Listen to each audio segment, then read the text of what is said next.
Hi, I'm Maya, and today I want to talk about the Rushworth family plot by Claudia Gray.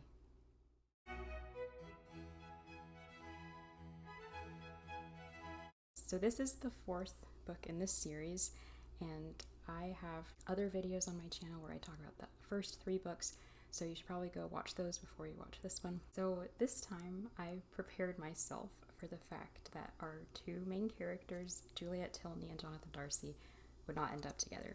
And I'm really glad that I prepped myself and just put myself in that headspace because it turned out I was right. They do not end up together at the end of the book.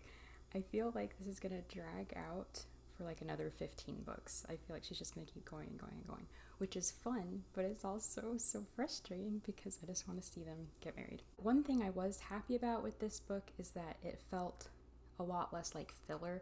I feel like the third book, The Perils of Lady Catherine de Bourgh, that kind of felt like filler to me, but this one did not. Like, still a little bit, but not as much, because I feel like significant emotional things happened in this book. I feel like it really cemented the relationship between Juliet and Jonathan. I loved all of the Much Ado About Nothing versus Ivanhoe, and how does he want to be the kind of lover that is in Much Ado About Nothing, Claudio with Hero, or does he want to be the kind of lover like Ivanhoe is?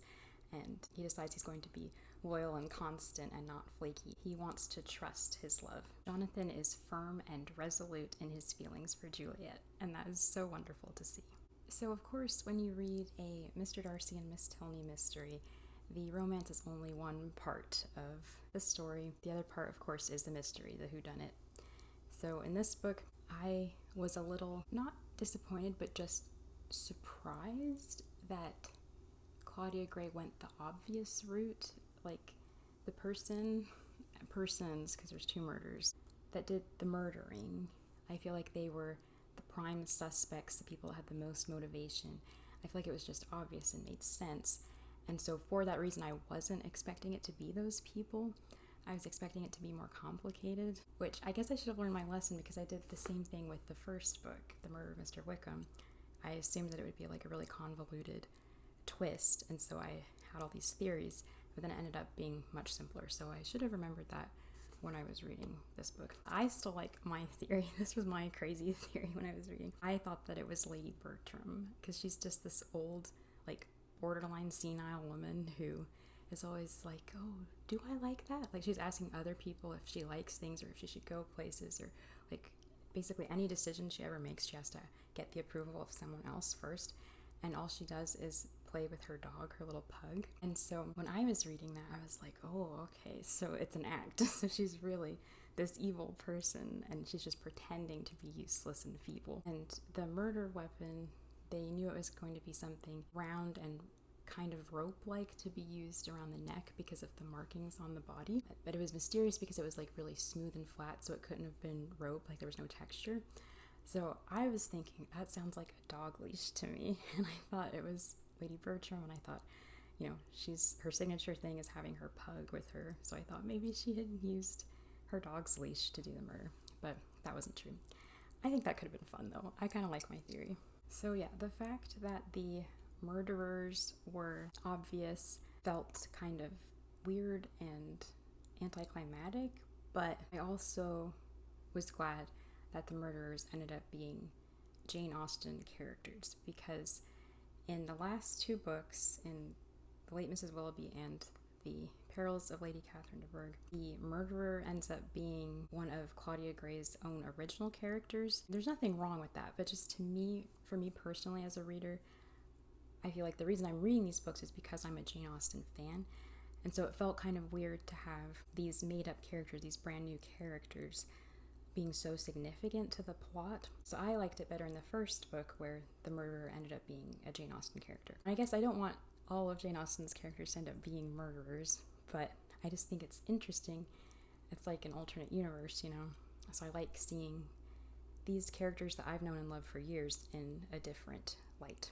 And so I guess in that way, I was a little disappointed with the other books that had Claudia Gray's original characters as the murderers. But in this book, we are back to it being Jane Austen characters that are murdering folks. And so that was something that I liked. So my theory about the dog leash was incorrect, but the murder weapon, what it did end up being, I liked how it had been foreshadowed from the very beginning. Like, from the very first few chapters, we are introduced to what the murder weapon was, and I thought that was good writing to have it like it's casually mentioned and you don't really think anything of it, but then later when it's revealed what the murder weapon was, you're like, oh, that's cool. Now I get why we spent some time on that in that scene earlier. So a character that I loved seeing more of in this book was Caroline Bingley from Pride and Prejudice.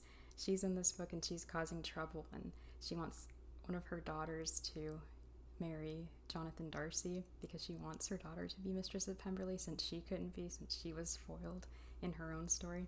She hates Juliet Tilney and is trying to sabotage her relationship with Jonathan, and that's so fun to see because Caroline Bingley is such a good villain. She's just nasty and hateful, and it's so fun to read a character like that who's so selfish and will do anything that it takes to achieve their goals. So this book, since it is mainly about the Rushworth family, those characters are from Mansfield Park. Obviously Mansfield Park, the characters in that book, they are front and center in this book. I feel like the other books focused on characters from Emma and Sense and Sensibility. This book focused a lot on Mansfield Park, which is my least favorite Jane Austen book. I'm sure many people agree with me. It just doesn't have that same magic that her other books do. So it was a little difficult that Fanny Price is like the main character of this book, besides Juliet and Jonathan, obviously. Just because she's kind of like a boring character. But I did like that Claudia Gray added some depth to her, some complication. I liked that, well, I didn't like, I mean, it was very sad, but I just admired Claudia Gray's handling of Fanny as a character, dealing with being infertile and wanting a child but not having a child, and thinking about her own terrible childhood of being raised in her cousin's house but not really treated like a member of the family. And so at the end, when she gets her new child that she adopts, it's so beautiful. It made me cry. I loved watching Fanny heal her inner child, do things with this little child, play with her, be kind to her, do all the things that she wished had been done to her when she was a child. And so that was beautiful to see. I also loved all of the anti-slavery discussions. One of the things that's happening in this book is that Edmund Bertram, Fanny's husband, his family owns a plantation, but his brother is in the process of selling it, and that just sparks a whole conversation about, some people think, oh, slavery isn't really that bad, like let's just hold on to the plantation, it's making us money, like this is our lifestyle that we're used to, we can't have things changing. And with other characters, they're like, no, it's morally wrong, it's horrible, it's a sin, it's awful, like it's evil. I feel like that was handled really well. So I thought it was really fun when the cover finally made sense, because the whole time I'm like looking at this painting, I'm like, when are we gonna come back to, like, it's so significant. Finally it's revealed that it's actually a portrait of Juliet Tilney that was created without her permission, and it's kind of scandalous, and that was like a really crazy dramatic reveal.